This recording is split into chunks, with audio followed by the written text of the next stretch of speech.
A Nexus turret will fall, another will fall. Can they do it? Oh, can you believe? Do you have the faith? And the faithful shall be rewarded.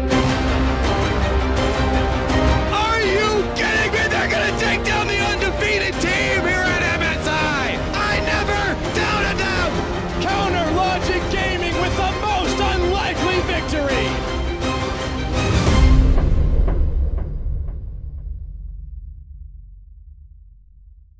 So there's only like a 4-year gap between playing on the weekends for $20 to Madison Square Garden, and it was sold out.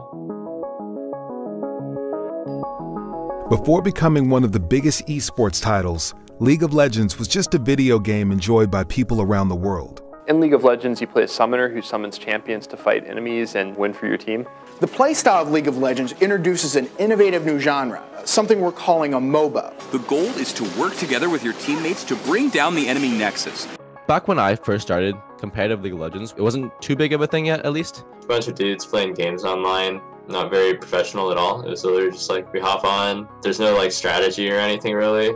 The way teams started back then, the people that were at the top, there were so few that you would all just get put into the same matchmaking games over and over and happen to make friendships. But amongst these League of Legends players, a few names rose above the rest. The first stars I ever would watch were Hotshot. I remember Dyrus, those two were really big. I watched a lot of the own 3D TP streams where it was Double Lift and all the CLG people. Afromoo, just the big shot caller names, you know? And I really aspired to be that.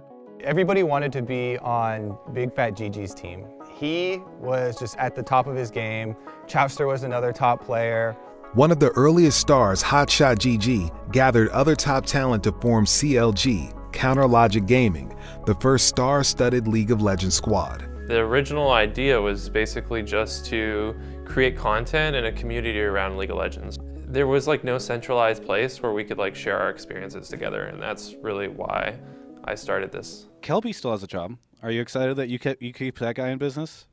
Yeah, I mean, without us, he'd probably be this homeless bum on the street. So when I was a general manager at CLG, it was a very different role than what it looks like in esports today. So many of these guys had never had a job, they didn't go to school. This was their first time living on their own with any semblance of responsibility. And for a lot of them, it was the first time that they were in romantic relationships, balancing work and life expectations. We're living in an apartment, all 6 people, just in an apartment. And that was sometimes a little disgusting. Sanitary practices. Back in the old days when TSM first got their team house and everyone's living together, and there's way less money in the scene, so everything is much more close to home. These fledgling teams began a grassroots esports movement, competing in and coordinating online tournaments.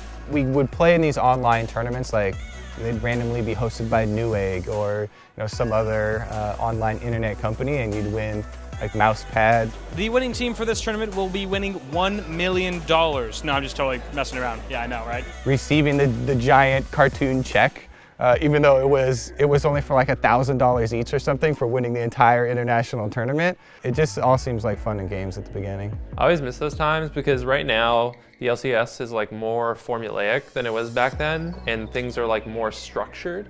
But back then it was just chaos. It was the Wild West. In 2010, developer Riot Games decided to make things official and debuted League of Legends as a potential esports title at the World Cyber Games. Ladies and gentlemen, welcome to the World Cyber Games here in the beautiful city of Los Angeles. We're gonna have the USA on the left-hand side, and we have Germany over here as well. That was the first international League of Legends tournament that Riot ever hosted. Pretty much the most prestigious esports event at that time. They were trying to market themselves as the Olympics of esports at the time. I think WCG 2010 was the kickstarter basically to CLG and the entire League of Legends esports scene. The esports scene was so amateur and shitty back then. When we played the NA qualifier game, the venue was booked for too short. In the last game, we were told literally by the venue staff to just finish the game, shut everything off, and get out of here. After WCG, the competitive League of Legends scene grew rapidly, teams began traveling all around the world to compete at international events. And in 2012, Riot Games hosted the Season 2 World Championships at the Galen Center in Los Angeles with a $2 million prize pool. The tournament started to get bigger. It was like introduced to the MLG circuit. The LCS format was announced, and prize pools were growing, the salaries were growing, and then eventually it just became that big, yeah. The Season 2 World Championships pushed League into the eyes of the mainstream, and Riot Games took it one step further by forming the official esports league the next year, the LCS. LCS got created, and teams like TSM, CLG, C9 were doing really well. The LCS leveled up esports like never before. Teams competed every weekend in an esports arena, and the broadcast had production values that match major league sports. Esports growing for League of Legends, it just shot up, boomed so fast that it completely outdone every other esports quickly, and in turn helped every other esports game get bigger also. Esports have become big business. They are digital athletes. They're professional digital athletes. It's still not a sport. It's a game. Have you guys seen esports and the E-League? I don't know if that's sport. League of Legends, I think there was about 18,000 people in the stadium live, and then 32 million watched the final. It's the huge numbers of people who watch people playing games. League was being played competitively all over the world. Top players were seeing fan followings that rivaled athletes in other professional sports. Once you see an event in person, like a huge stadium, you realize like, wow, this is something really big and this is really cool. You see them playing on the massive stage, like you grow like a different amount of respect for them. I think that's really what draws people in. They're going to be here and like they're going to be in the same city as us. This is amazing. Like this is the best thing that ever happened. Fans traveled from all over the globe to see their favorite teams compete at major tournaments. One of the most iconic LCS finals was in 2015 at the historic Madison Square Garden.